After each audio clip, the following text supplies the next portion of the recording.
Okay, the first 12 display stand. This was something that you had to order in the mail.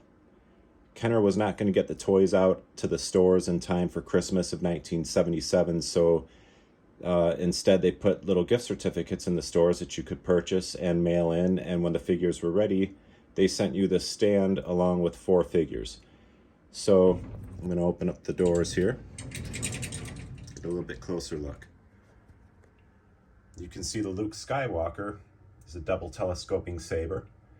That was one of the figures that came with, and what makes it rare is they only did that double telescoping saber for a very short run.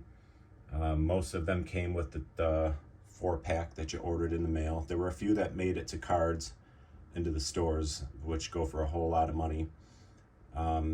They're pretty rare. Mostly the figure, the lightsaber. It was the figure they continued making the same, but the lightsaber they didn't make very many. And you can see it's just a cardboard stand. All these figures are near mint and complete.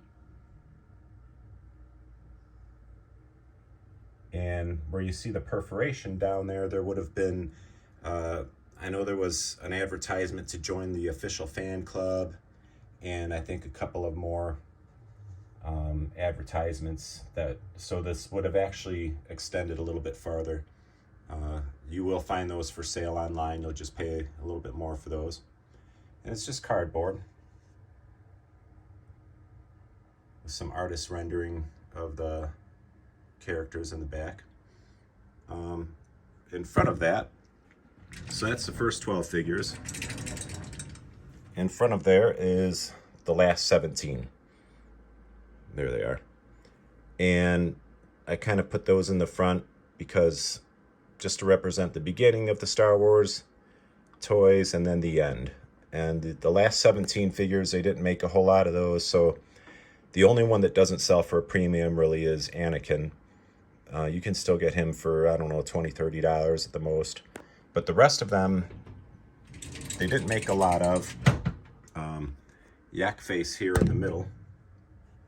Get a good shot of him. He was never released in the United States. He was supposed to be a mail-away figure for the United States market. He was released in Canada and Europe, and I think Australia too. By the time they were ready to release him in the States, they stopped making the figures. So at one point in the late 80s, KB Toys bought up a bunch of overstock in Europe and brought them over for their discount bin, and some Yak Faces ended up in the US market that way, but Kenner never released it in the US. So that's the last 17.